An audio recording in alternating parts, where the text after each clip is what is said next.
Jagananna లేకముందు pension అడవి తీసుకుంటుంది గలలో ఎన్ని గంటలు నిలబడుతుంటే ఓ మధ్యాహ్నం అవుతున్నారా ఎండకి అన్నంలే నీళ్లులే ఎండలో తీసుకున్నాం పింఛను. ఇప్పుడు ఈ వాకిలు తట్టి 5:30కే ఇచ్చిపోతున్నారు.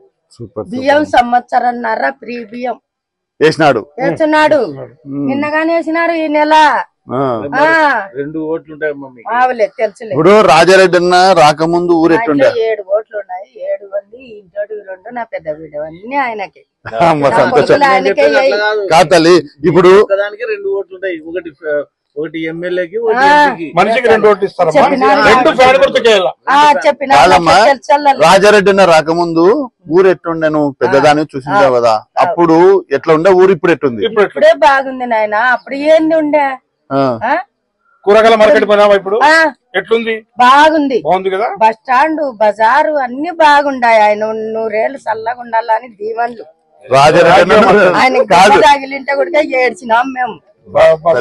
అందరు రాష్ట్రం అంతా ఇదే బాధపడుతున్నారు. బాగుండాలి ఆయన 100 చల్లగా ఉండాలని ఆయన మా ఆశ మనం మళ్ళీ గెలిపించుకోవాలి.